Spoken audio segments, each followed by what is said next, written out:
Run चाहिए 280। एक पूरे दिन का खेल बचा है, 7 विकेट हमारे हाथ में है। विराट कोहली लग रहे हैं 24 कैरेट गोल्ड, साथ में अजिंक्य अजिंक्य क्या कहना। पर क्या भारत वो गावा की रिपीट ओवल में कर पाएगा? बॉलिंग की मस्ती, बैटिंग का कमाल, क्रिकेट की बातों से मच जाएंगे धमाल। Previews, reviews, in depth analysis मिलेगा आपको ऑन क्रिकेट चौपाल। चोपड़ा जी की क्रिकेट चौपाल में आप सभी का हाथ जोड़ के स्वागत। कैसे हैं आप? ठीक है, आप थोड़ी दिल की धड़कनें बढ़ी हैं, बढ़नी भी चाहिए। जरा दुष्यंत कुमार जी की मैं आपको एक दो पंक्तियां सुना देता हूं। और अनंत त्यागी जी, अगर कुछ गलत बोला हो तो माफ़ कर देना, क्योंकि अनंत त्यागी जी के ये ग्रैंडफादर हैं दुष्यंत कुमार जी। वो कहते थे कि कौन कहता है कि आकाश में सुराख नहीं हो सकता, जरा तबीयत से पत्थर फेंक के तो देखो। तो वही करने का प्रयास है कि सुराख तो आप आकाश में भी कर सकते हैं, लेकिन वो बिलीफ होना चाहिए कि क्या आप ये कर सकते हैं। सो आज जो चीज़ होने वाली है, आज का जो पूरा दिन रहेगा, 90 ओवर का खेल, दूसरी नई गेंद भी आएगी at some stage. It will be all about belief, trusting, skill का लेवल। मतलब स्किल तो इंपॉर्टेंट होने वाली है, पर उतना ही इंपॉर्टेंट होने वाला है आपका बिलीफ कि क्या ये संभव है। क्योंकि ड्रॉ तो मुझे बड़ा बहुत ही डिस्टेंट चीज़ लग रही है। ऐसा लग रहा है मुझे ड्रॉ तो नहीं हो पाएगा, या तो भारत जीतेगा या ऑस्ट्रेलिया जीतेगा। पर जीत के लिए जाना ही सब कुछ है, ड्रॉ करके भी हम क्या ही पालेंगे, मेज तो हमें मिलेगी नहीं। तो सच्चाई है कि let's hope for the best, fingers cross. पर अब यहाँ पे हम पहुँचे कैसे हैं, इसको थोड़ा सा जानने का करते हैं प्रयास। चौथे दिन का खेल, इंडिया को ज़रूरत थी कि शुरुआत में विकेट चटका दे, एकदम से एक के बाद एक विकेट चटका दे। उमेश यादव ने शुरुआत अच्छी कर दी। भाई उमेश आए, बाहर जाने वाली गेंद थी, अच्छी गेंद थी। मानस लाबुशेन का एज लगता है, वो आउट हो जाते हैं। अब ग्रीन के साथ एलेक्स केरी हैं। इंटरेस्टिंगली इनफ कैमरन ग्रीन जो जिस तरीके से बैटिंग कर सकते हैं, जो करने के लिए जाने जाते हैं, वैसी बैटिंग बिल्कुल नहीं की। उन्होंने एकदम से ठक्का लगाया हुआ था कि मैं रन ही नहीं बनाऊंगा, मैं बिल्कुल डिफेंसिव खेल रहा हूँ। रिस्क मिटिगेशन, यानी कि जितने कम रिस्क ले सकते हो आप उतने लीजिए और फिर सोचिए कि रन बन जाए। पर थोड़ी सी फ्लॉड स्ट्रैटेजी मेरे विचार में, क्योंकि ऑलरेडी आप गेम में आगे तो हैं। अब अगर आप डिफेंस करते जाएंगे तो फिर अल्टीमेटली आप कहाँ पहुँचेंगे। तो वो that went on for too long, और इस वजह से रविंद्र जाडेजा ने उनको अल्टीमेटली आउट कर ही दिया। और क्वाइट सही बात थी कि आप उस गेंद पर आउट हुए, वो शॉट मारते आउट हुए जिसमें कोई शॉट ही नहीं था। ये एक्चुअली बॉल को छोड़ रहे थे, पड़ के इधर से लग के उधर से लग के डंडे पे लग जाती है। सो कैमरन ग्रीन की ये पारी थोड़ा सा मुझे बता के गई कि as a test cricketer work in progress. WIA outstanding खिलाड़ी है, मेरे विचार में फ्यूचर का सुपरस्टार है। पर टेस्ट क्रिकेट की ये वाली पारी, पहली पारी भी work in progress. Good cricketer but work in progress. Alex Carey वो अच्छी बैटिंग कर रहे हैं, वो बड़ी कमाल की अच्छी बैटिंग की उन्होंने। इनफैक्ट उनके बड़े अच्छे कांकड़े देखे मैंने, वो क्रिक विज के थे कि सीधा स्वीप मारते हुए आउट ही नहीं होते, उल्टा स्वीप मारते तो आउट होते हैं। तो इस बार उन्होंने उल्टा स्वीप एक भी नहीं मारा, उन्होंने सीधे स्वीप मारे, सीधे तरीके से बैटिंग शुरू की। और उनके साथ थे मिचेल स्टार्क ने भी लंबे समय से रन तो नहीं बनाए थे, लेकिन अब हमारे खिलाफ फाइनली बना दिए हैं। 66 बनाए Alex Carey was batting well, और साथ में मिचेल स्टार्क ने भी 41 रन बनाए थे। फिर एंड में पैट कमिंस भी आउट हुए थे। कुल मिला के शमी के खाते में सफलताएं थी।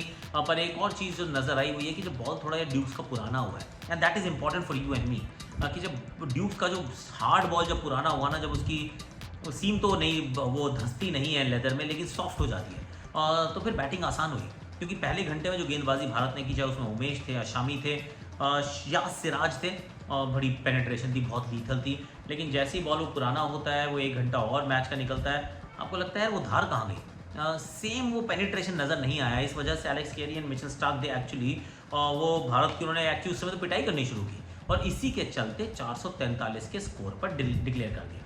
443 का स्कोर माने 443 की लीड, 4-4-3। अब इंडिया को चाहिए जीत के लिए 444 रन। अब 444 रन, ये जो सक्सेसफुल 444 रन, मुझे याद आता है सनी जी का एक वेस्ट इंडीज़ के खिलाफ, जहाँ पे बहुत सारे रन एंड में चेज हुए थे, और record run chase in the 4th innings. उसके अलावा करंट टीम देखता हूँ तो जो बहुत बड़े चौथे इनिंग्स के टोटल भी है ना, उससे भी ये बहुत आगे है, जो मतलब जीत और हार को छोड़ देते हैं। But the number of run that you scored in the 4th innings of a test match, उससे भी 444 काफ़ी आगे हैं। पर जब आप वहाँ पहुँच जाते हैं तो फिर क्या होता है, फिर कहते हैं चलो अब ज़रा चेज़ करेंगे, दिल से करेंगे, थोड़ा जज्बे से करेंगे, थोड़ा जिद से करेंगे, थोड़ा जुनून से करेंगे। That's exactly India, how India started. ऐसे करके ठक ठक ठक ठक शॉट खेलने शुरू किए। इमीडिएटली थोड़ा सा प्रेशर था, 4 ओवर में 28 रन है, बड़ा अच्छा खेल रहे हैं। फिर शुभमन गिल आउट होते हैं और उस पर चर्चा होती है, और चर्चा बड़ी इंटरेस्टिंग है, होगी और बार बार होगी, और मुझे लगता है आदि अंत तक होगी। क्यों? क्योंकि अगर तो आप इंडियन फैंस हैं तो आपने वो, मुझे एक्चुअली बहुत सारे लोगों ने टैग करके वो पिक्चर भी भेजी है, देखो कि ना जो फिंगर्स है उसमें गैप, ऐसे करके गैप दिख रहा है पीछे से। अगर फिंगर्स में गैप है, फिंगर्स के बीच में बॉल है, तो बॉल तो टच हुई होगी ना ग्रास को। Now this is an assumption कि बॉल तो ग्रास को टच हुई होगी, दिख नहीं रही है भाई आपको, मुझे किसी को उस पिक्चर में कहीं पे भी दिख नहीं रही है कि बॉल जो है वो ग्रास पे लगी है। लगनी चाहिए इज द मतलब थोड़ा सा ऑब्वियस सोच है कि वो जो बॉल अगर दोनों उंगलियों के बीच में थोड़ी ना फंसी रह गई होगी, कुछ पार्ट तो जाके घास पे टच हो ही गया होगा ना। तो उस सोच के साथ, एजम्पशन के साथ, अगर तो आप भारतीय फैंस हैं आप कहेंगे वो 100% नॉट आउट था। अगर आप आईसीसी के अंपायर हैं तो आप कह रहे हैं जो चीज़ मैंने देखी नहीं मैं उसको अज्यूम नहीं कर सकता हूँ, और खासतौर से in any case I am third umpire, तो मैं अज्यूम कुछ भी नहीं कर रहा। मुझे जो दिखेगा उसके अनुसार मैं आपको आउट देने वाला हूँ या नॉट आउट देने वाला हूँ। नॉट आउट देने का मेरे पास कोई क्लियर कट एविडेंस नज़र नहीं आया है, और ऑस्ट्रेलियंस भी कहेंगे हाँ एग्जैक्टली यार, जब एविडेंस ही नहीं है आप कैसे दे सकते हो। तो 50-50 इस पर मामला रहेगा। एक और चीज़ ये है कि इट्स अ 3D स्पोर्ट, मतलब 3 डायमेंशनल स्पोर्ट है, और जो पिक्चर्स हैं हमारी 2 डायमेंशनल है। और जब भी ये लो कैचेस पकड़ी जाएंगे ना, जब भी आप वो कैमरा से जूम करके देखेंगे, तो इट डिपेंड्स कि आपकी नेशनैलिटी क्या है, आपको या तो लगेगा आउट या लगेगा नॉट आउट। और ये मेरा एक स्टैंड है जो आज भी है, आज से 5 साल पहले भी था, आज से 5 साल बाद भी रहेगा, अनलेस मुझे कोई आके समझाए कि नहीं जी देखिए आजकल ना ये बात सच है। तो अभी तक जो मेरी अंडरस्टैंडिंग है वो ये है कि it's a 3D sport, 2D pictures, जब तक वो बॉल ज़मीन पे लगी हुई दिखती नहीं है, एजम्पशन पे अंपायर्स आउट नहीं दे सकते हैं। End of the matter. अब उसके बाद पुजारा आते हैं। पुजारा अच्छी बैटिंग कर रहे हैं, पुजारा एक्चुअली अच्छी बैटिंग कर रहे होते हैं, साथ में रोहित शर्मा बड़ा फ्लुएंट खेल रहे होते हैं, पर ये वाली रन चेज ना ये फ्लुएंसी से नहीं होनी है, ये वाली थोड़ी लंबी पारी से होनी है, that is very very important. फिर नेथन लायन के ओवर में आउट हो जाते हैं रोहित शर्मा, वो स्वीप मार रहे हैं। रिस्क रिवॉर्ड में देखोगे तो कहोगे कि नहीं यार रिस्क ज़्यादा रिवॉर्ड कम है, पर दूसरी तरफ से देखोगे तो आप कहोगे कि यार रोहित के तो खेलने का तरीका ही यही है। आई मीन इस तलवार से आप काटते हैं, कभी कभी आप उससे कट भी जाएंगे, पर सच ये है कि वो आउट होते हैं, उनके पीछे पीछे पुजारा आउट हो जाते हैं। तो जो आप 90 पे 1 चल रहा था वो सडनली आप 90 पे 3 हो जाते हो, या वो मतलब यू गेट द ड्रिफ्ट ना, वो देख लेना स्कोर कार्ड। उसमें पैट कमिंस को इस तरीके से वो रैम्प शॉट मारते हुए आउट होते हैं।